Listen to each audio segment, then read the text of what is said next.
So I am very happy to be with you, Robert, and everybody who's joining in. This is Robert Birnberg, who has become now a longtime friend. At this point, I think I can say that because we've known each other a while. And Robert is a scholar. He's been an educator for 25 years using not just yoga therapy, but also positive psychology, coaching, meridian tapping. And he studied directly in India with TKV Desikachar, brought the systems back into the United States, and created the breathing space, a place in Silverlake, Los Angeles, which was so fun to visit. I loved it. And wrote an incredible book, one of the best books, Why Yoga Works and How It Can Work for You. And it's a wonderful introduction to yoga and to a lot of some of the topics we might talk about today. So I am really excited to talk to you because you now live in Australia, so I don't get to see you in Silverlake. And here you are. Good day, mate. Yes, I do. Hi, Terra. Thank you so much for having me, for spending some time with me today. It's always good to see your bright, shiny face and to talk about my most favorite thing in the world. So I'm happy to be here. Thank you. Absolutely. One of the things I love most about many of the topics you've taught is how you've woven yoga philosophy and relationships and your work with trauma and addiction and understanding how to work through recovery and how to have relationships that might last, that might improve even over time, is something that you're really brilliant at sharing, Robert. You're so good at it. So I want to ask you, what does yoga have to do with relationships? Because a lot of people may not understand how much it has to do with relationships.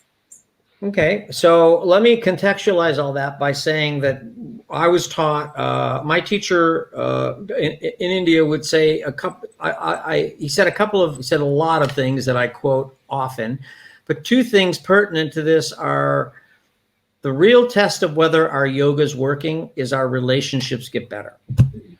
Now, I'd never heard that before. I was worried about getting my arm behind my this and my leg behind my thing. And I thought that's what yoga was about. But when he said that, I didn't understand which pose he was referring to.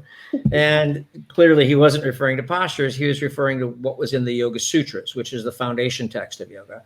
And there's more sutras about relationship than there are about asana. I think there's probably about as many on breathing, but it's a big topic because what I found out later in positive psychology, which we all sort of intuitively know, is that relationships are either our greatest source of joy or our greatest source of anguish. Like if we were to think of a time when we were really, really happy, there's probably a pretty good chance there's somebody else in the picture. Mm-hmm. You know, and sharing in our happiness, or maybe somebody who just left the picture and that's why we're happy. And conversely, if we're thinking about our greatest anguish, there's probably some jerk in the picture as well, we think is making us feel horrible. And, or maybe the anguish is that somebody we wish were in the picture weren't.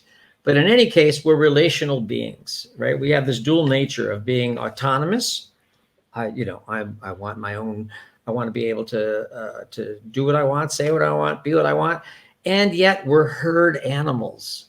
We're relational beings. So we're always going to come back to wanting to be in relationships with others. And what's interesting is because we're so bad at it, we often, and this is especially true, you mentioned addiction of addicts.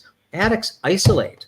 They don't want to be in relationships. I mean, they desperately want to, but their relationships are so painful. So they either stir up so much of what they've downloaded when they were young, or so addicts do everything possible. They isolate, they lie, they sneak, they do all this stuff to cut themselves off. And you know, so yoga is in the sutras are many suggestions, principles, strategies, and tools for improving our relationships. Why do you think relationships are so challenging for humans, for us? Well, it's interesting.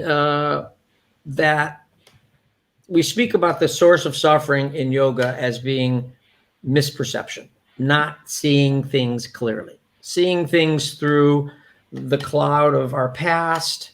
You said something to my wife said something to me the other day, but because she reminded me of the way my mother said it, I responded inappropriately, just because of the tone in her voice. I responded to her as if she were my mother.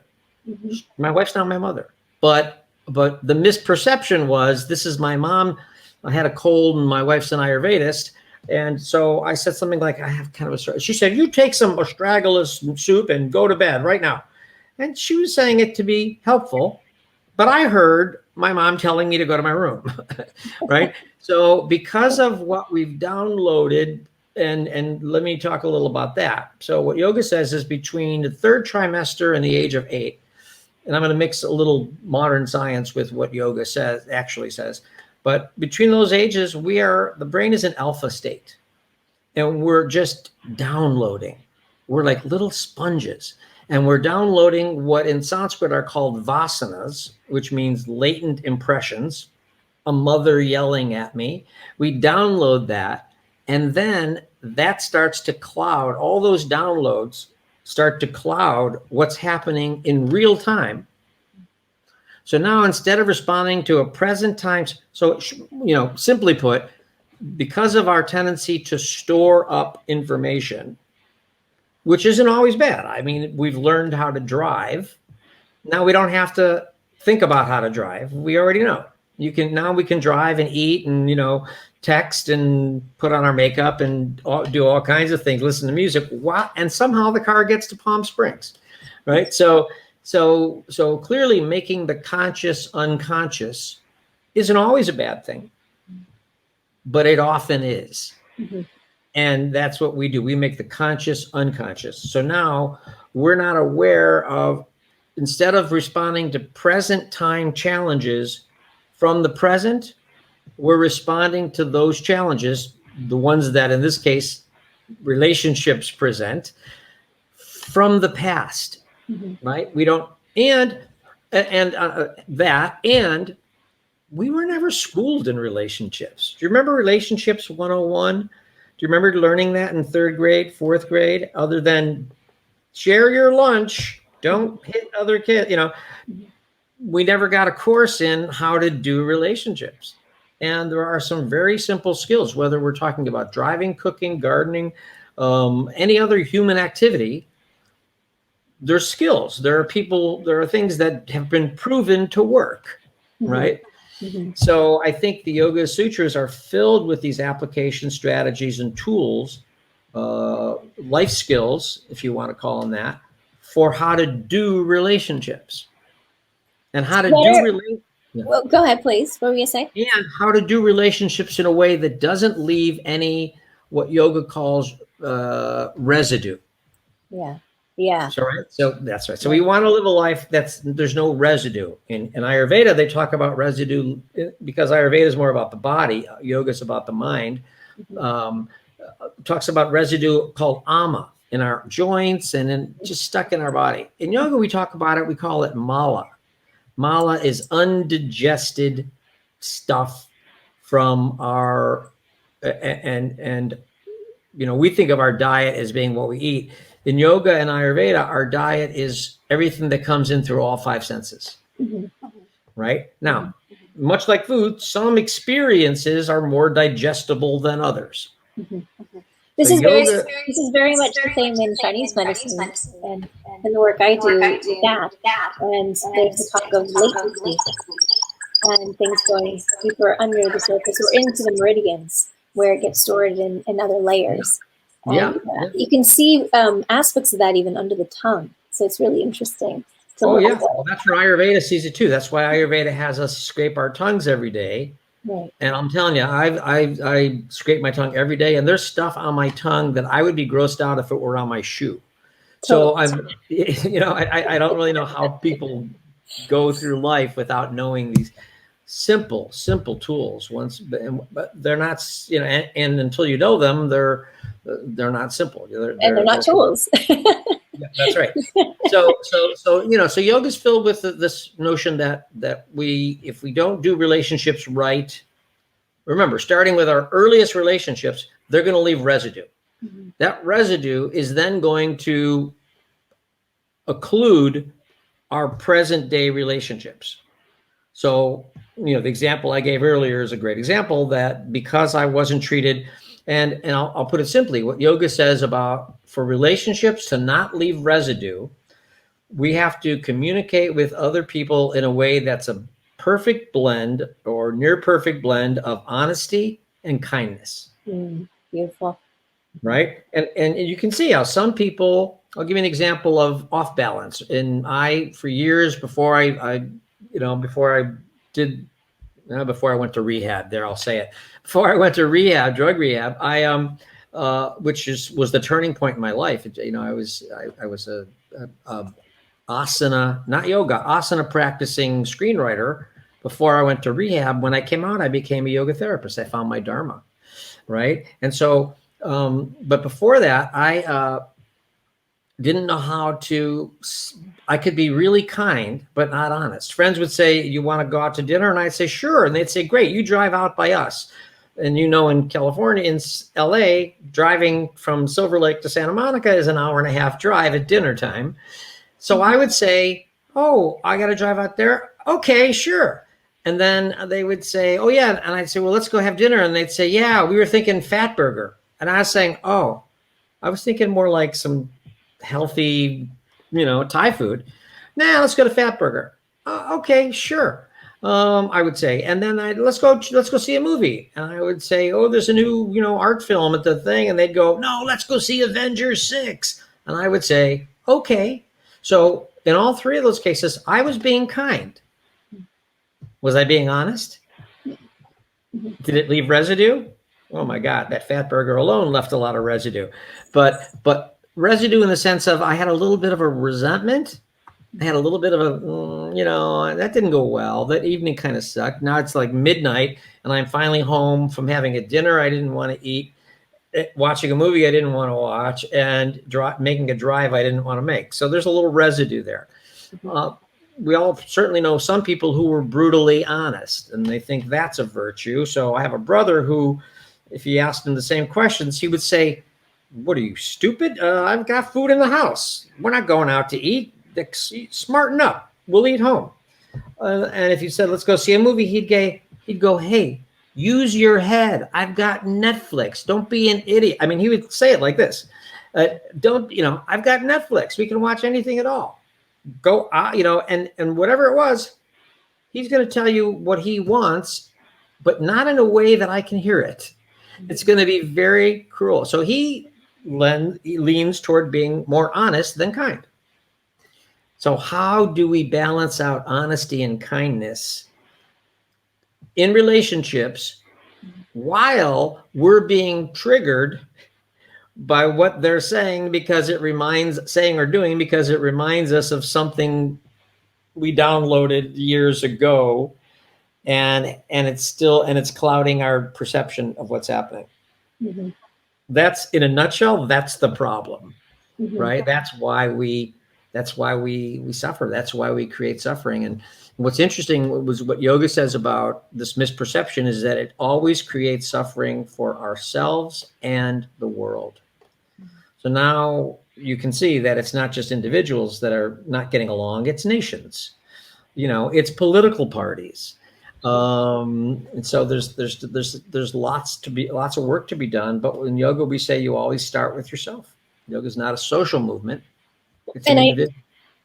I know also one of the things that you really teach people about in your private coaching and in your groups has been how to use positive affirmation, or positive, respectful awareness and praise, as a way to, and I love that you always use the words be concrete and specific, right? Yeah, that's right. Because that really made a difference for me when you said that from years ago, because it's so important.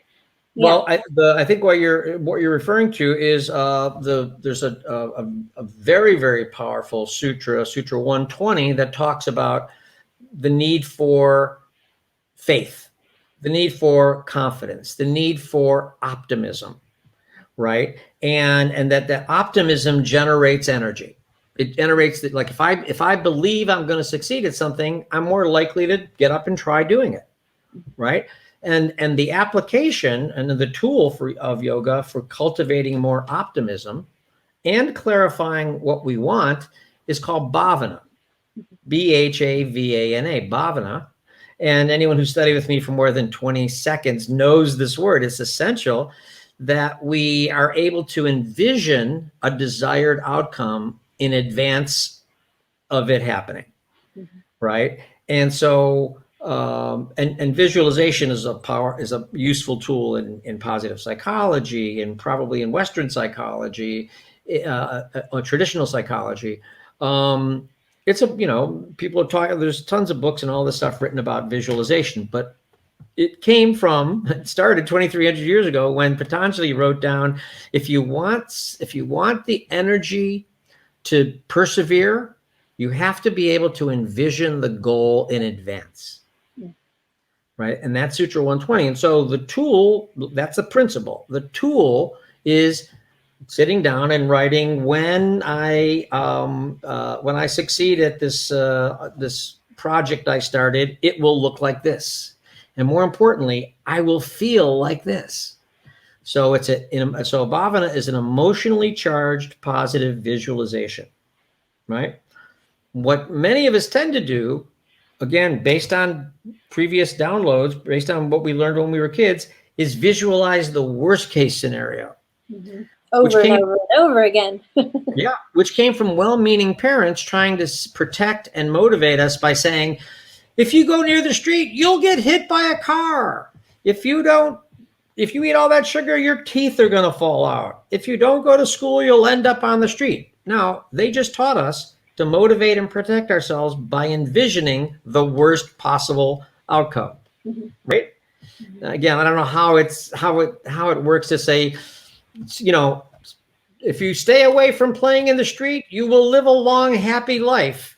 It doesn't seem to have the same impact as, you'll get hit by a car, but I don't really want to be shocked into taking action.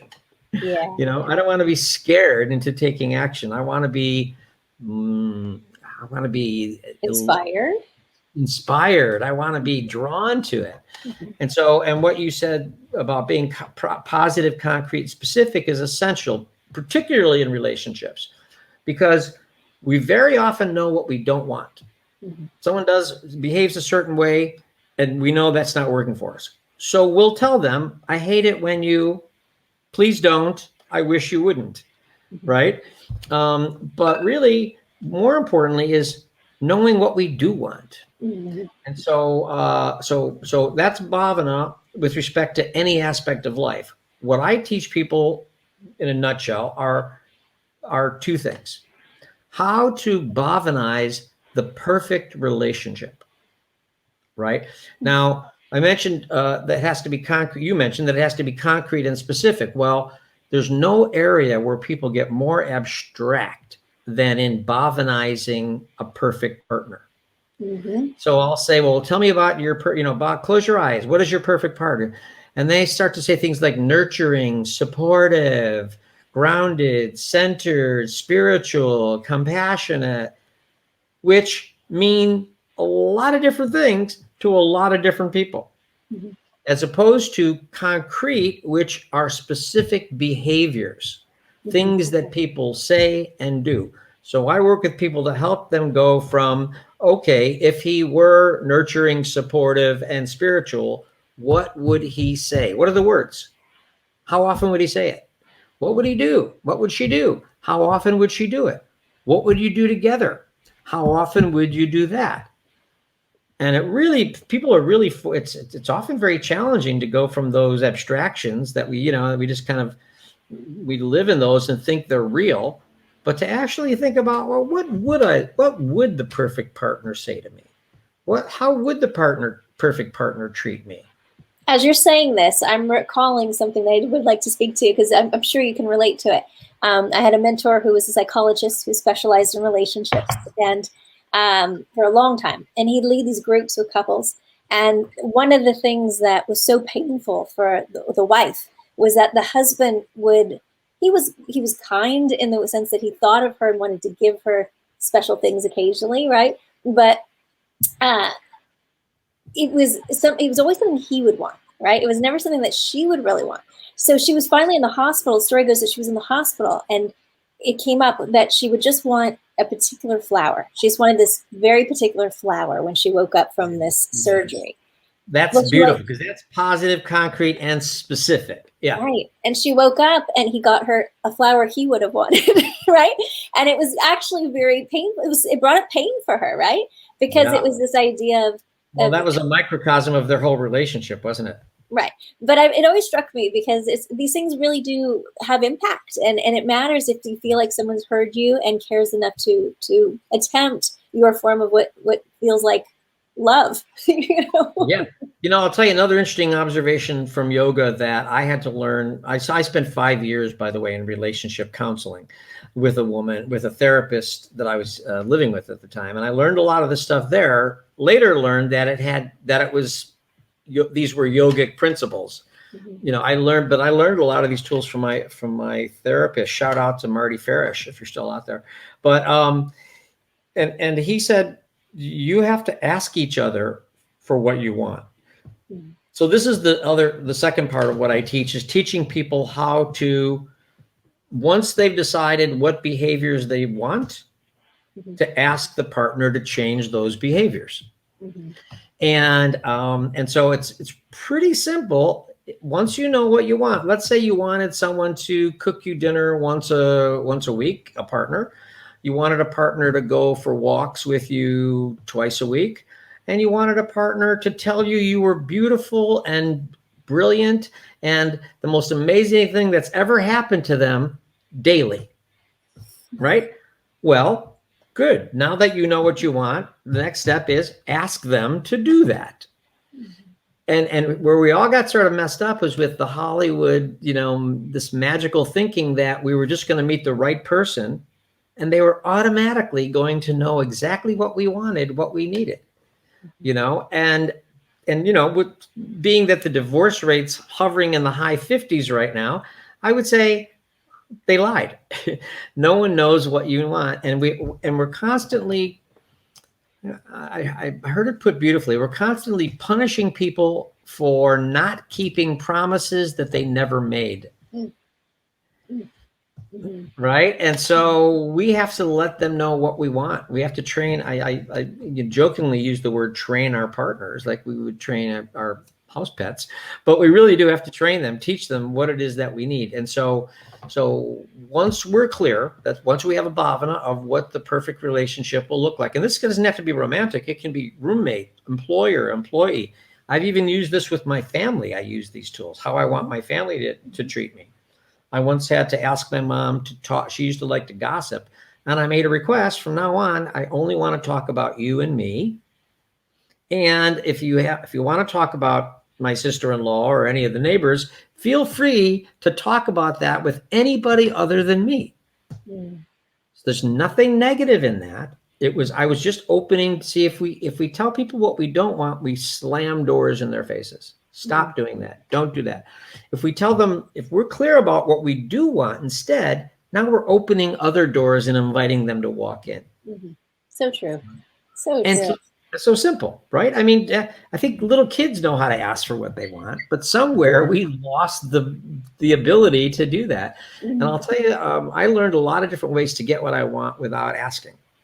Sarcasm, criticism, passive aggressiveness, withholding attention, lavishing attention when they do, but I never learned how to say, hi, I have a request. Will you change this behavior?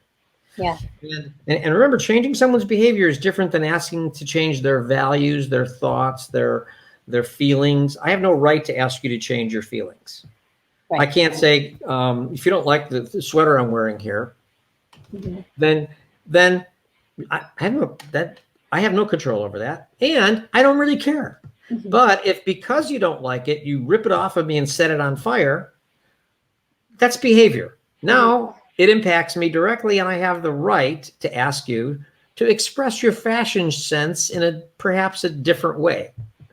Well, Right? it can be a thin line between being really controlling, though, potentially, or Yeah, yeah, relational. So how yeah. would you define that with a little Great more question. discernment? Being married to a lovely woman who, once I taught her how to make requests, Mm-hmm. did not stop making requests. In fact, one day she made so many requests that I had to say, honey, the request lines are closed for today, but really they reopen again tomorrow after coffee. Well, here's the thing. Whenever you can make all the requests you want. If what I'm doing is impacting you, then you can ask me for anything. End of story. If you ask in the right way, positive, concrete, specific. But Kind and honest. honest, that's the balance of honesty and kindness. If Right, it's right. positive, and there's actually another a little more subtle positive, concrete, specific, and neutral in terms of tone. Because Mm-hmm. I could ask you, I could say, hey Tara, can you tilt your camera up a little bit? Or I could say, hey Tara, you think maybe you could tilt your camera up? Would that be a lot to ask? Well, I'm still asking you in the positive, but you didn't hear it. You heard my tone. We're like animals. We hear subtones and subtext and all that stuff, right? Yeah. So we have to work out our own stuff, and this is part of the work I do with people to help them work out why this person is triggering them so much that they can't make the request in a neutral tone. And that often comes from years, decades for some people of not making requests. I never get what I want. Well, you've never really been taught how to ask for it. Mm-hmm. I never get what I want. I never get the respect I need. And you forgot my birthday. Well, me forgetting your birthday was the tip of the iceberg. You Mm-hmm. not asking for what you want for 40 years is the iceberg itself. And you can't blame me for that, but you can certainly ask me to remember your birthday from now on. Mm-hmm. Right. So I often I have a 14-hour protocol that I use with couples where I meet with both of them. There's a lot of education. Then I meet with each of them privately to work on their individual stuff so that they can really get clear about why what the other person is doing is bothering them so much. We go back and do meridian tapping on things they downloaded in childhood. But that doesn't mean they don't come back and make the request anyway. They can Mm-hmm. still ask for it, but now Right. they'll ask for it in a way that's not so charged, right? Yeah. And, yeah. I have to say, all these techniques are so helpful in dealing with how do I relate with my 8-year-old. It's because he gets it. He understands these kind of concepts, and he's certainly just as subtle to tone as any animal, as we all are. So tone and requests and kindness and neutrality, very important when it comes to working with kids. And let me say, since we're going into the protocol, let me just tell you a couple more things about it. One is that I first teach people the art of praise. And this is a very simple thing that, again, we didn't learn, most of us, unless you grew up in the last few years where I've heard they overpraise children. They give them trophies for coming in last and things like that. But most people did not get enough praise growing up because our parents didn't know how or didn't think that they should. Because if you praise someone, it'll only go to their head or they'll stop trying. Right. But praise, Terra, is, and positive psychology has done a lot of studies on this. It's a win-win-win-win activity. If I praise you, first of all, I'm focusing on the positive things I like about you. I feel good whenever I focus on positive things. When I say it out loud, it brings me closer to you. When you hear it, you feel better about yourself, right? And then you feel closer to me. So it's a most powerful relationship tool is praising each other. And I even teach people the right way or a technically effective way of praising others. Right. I'll give you a little example of that. Like one thing that people think is praise, that passes for praise, is when I'm with you, Tara, I feel so good. You make me feel so great. I feel so happy because of who you are. I feel like I could do anything, and I feel so inspired, and I. That's not about you. People telling you that you make them feel good is not about you. It's narcissistic praise, actually. It's like I saw a Hallmark card that said, I know I must have been a horrible child. I know I was a handful. I know I was, really a lot to deal with. You must have been really challenged by me. Happy Mother's Day. Who's this card about, right? So I teach people to praise each other a lot. Yeah. Because then when you do make requests, when you ask someone to change their behavior, earlier that day, you've already told them 4 behaviors. When you praise them, you told them 4 behaviors you really like about them, you really admire. So now when they hear, and in fact, when you start to praise someone, I ask that you begin the request with some praise. Because in the same way that if I say something negative, like I hate it when you, why do you always, please don't, you're not gonna hear much I should say after that. You're not gonna hear much I say because you're gonna shut down. I'm attacking you, and you're gonna feel attacked. But if I start by praising you, it opens you up. Yes, tell me more. You become more receptive. Now you're open to me with kindness, asking you to change a particular behavior. Right. And you're right. Some people, but see, I knew my wife would make a lot of requests when we first started on, because I know that she likes things a certain way. And here's the beauty of this. When someone makes a request, there's only one of 3 possible answers. Yes. Like in terms of, will you change your behavior? Yes, I will. In which case, if someone says yes to your request, just say thank you. Some people, very codependent people, go, are you sure? I mean, I know it's a lot to ask. No, you got the yes. Take it. The second possible response is a negotiation. And this happens a lot. I think one time I used to have a green sink in Silverlake, and my wife said to me, from now on, when I have a request, can you wipe the inside of the green sink because it shows toothpaste and shaving cream? And I said, why do I used to do that all the time? Why don't I do that? Oh, she moved the sponges into the kitchen. So now I have to go to the kitchen to get the sponge. So I just stopped doing it. I said, well, if you'll move the sponge and the Formula 409 to the bathroom, then I will. She said, well, I don't like 409. If we can get rid of the 409 and replace it with vinegar. And it was a whole back and forth negotiation. But see, to me, negotiations are intimate. They're intimate. Yeah. People think talking about your feelings is intimacy. No, that's therapy. I don't really need to hear about my wife's feelings. And that's the other thing that I ask people to keep out of their request is their feelings. Even though well-meaning psychologists teach people to go, when you do this, it makes me feel this, right? No, not allowed. Talk about your feelings outside of the request process. You can have Friday night, talk about your feelings night. But when you're making a request, I don't need you to hear me. I don't need you to tell me how it makes you feel. Just, you know what? If you tell me what you want, I pretty much can guess that the other way doesn't make you feel good. Right? So, and also when you hit people with too many feelings, they're not trained. They don't know what to do with your feelings. You need therapy, you need coaching, but you don't need your partner. They didn't sign on to be your therapist. Right? And there's a lot of people who need to talk about their feelings and find out where they came from. But in the middle of me asking you to pick up your shoes and put them in the closet is not the best time for me to tell you why it bothers me so much that your shoes aren't in the closet. It's not necessary. Right. So we're looking for efficiency, practicality.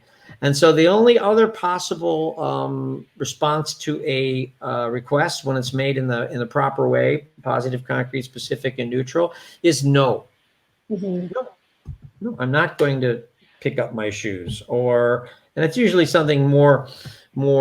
It can be anything, but when someone says no to our request, the ball's back in our court. They just told you they're not going to change. Is that a deal breaker? Right. And this is where it gets real in terms of they just told you, don't expect me to change. It's not going to happen. Right. And it's interesting. I didn't mention this earlier.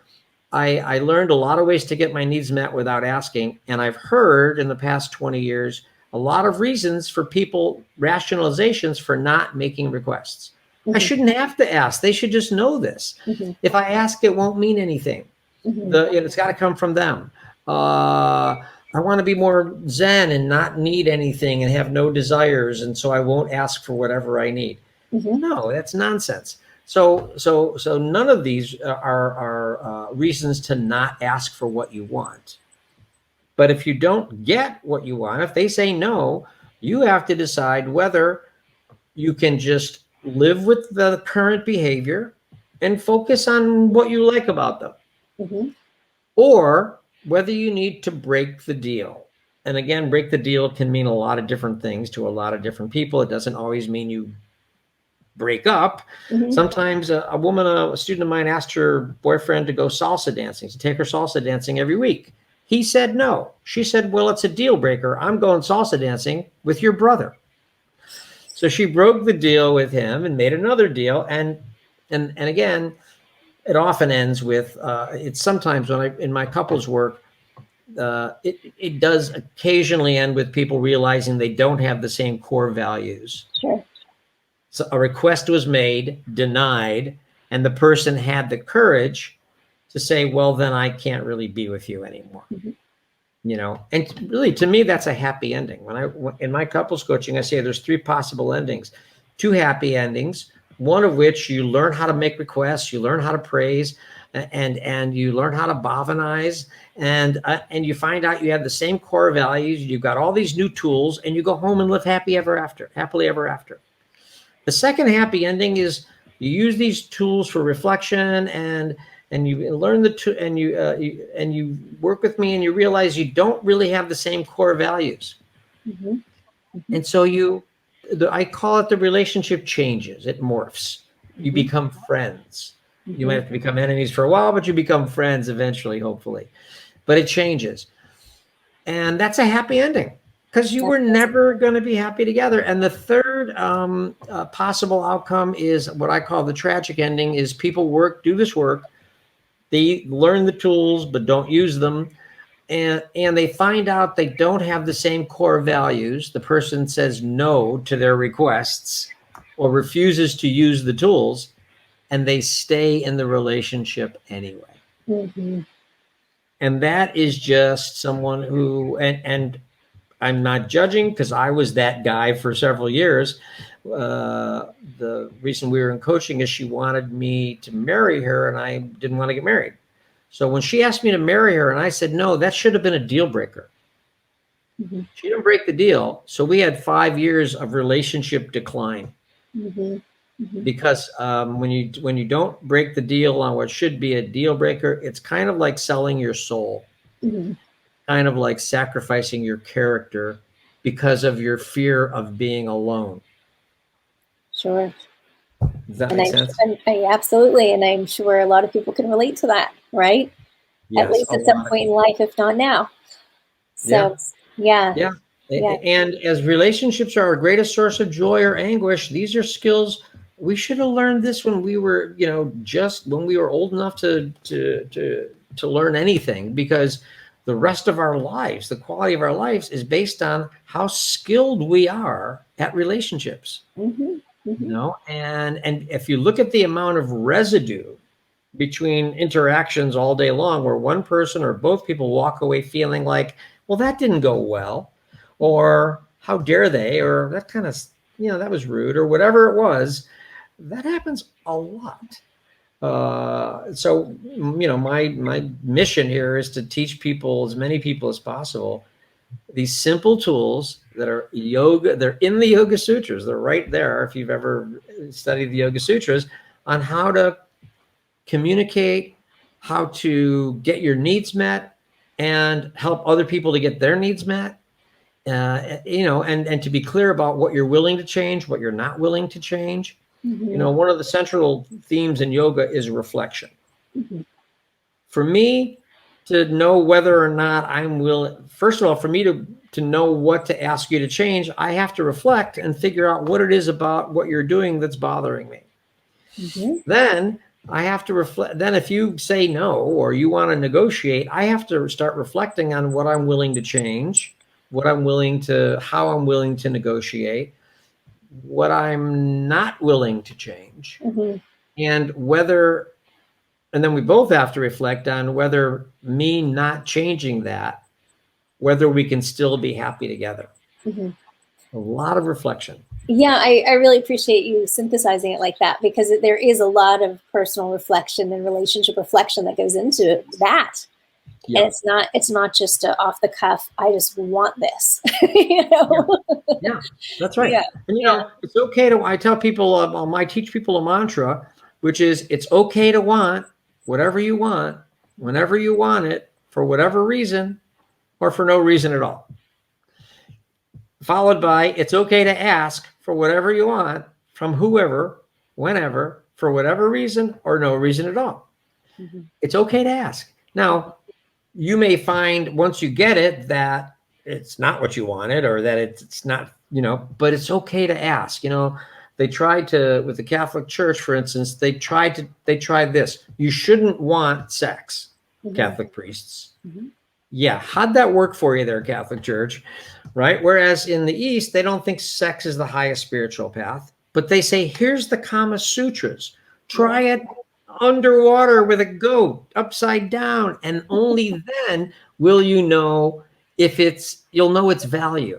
You'll know what it's good for and what it's not good for. Mm-hmm. And so will the goat. Let's end on that note, Robert. Perfect. Okay. Okay. Thank you so much. Oh boy. Okay. I just love getting to talk to you every time. It's always so inspiring, and makes me, it changes my perceptions and perspective, around these topics. So I hope that other people tune in and get to hear this and really reach out if they've got questions, and post if they have questions, because it's going to be on Facebook and YouTube and Instagram, and the long versions are always going to be on YouTube and Facebook, but the short one on Instagram. So just want to say thank you so much. And also all the years that you've spent coming into yoga and the healing sciences program that I lead, and that Eden Goldman also leads, because we co-created it. And what we share at Loyola Marymount with all these things, which is a Jesuit school, but I must say they're pretty open if they bring all of us in yeah, they are. Share the teachings that get brought through. I was trained by Jesuits. I went to Jesuit high school, and they're the ones who turned me off of religion. A Jesuit priest said to me, if you don't believe in church, stop going. And I'm like, wow. Yes, Father, I will. I mean, I was obeying a priest, and, and it turned out to be, I found my way back to religion and spirituality on my own terms, but it was a Jesuit. They were like the intellectuals, the Jesuits trained the children of kings and queens. Yeah. Kids who didn't need to know how to make shoes. They needed to know about astronomy and languages and music. Yeah. Great teachers. Great. Yeah. I have to appreciate the school for that, because they were the first to really bring in the depths of yogic studies in the United States that I'm aware of. So it's good to be part of all that. And thank you again, Robert. Love to you and you in Australia. And we'll anyone who's interested and anyone who's interested in improving their relationships, I'm always happy to help. Yes, and we'll make sure that people can find you, because you're Robert Birnberg and you are findable. All right, Terra. Thank you so much. Thank you.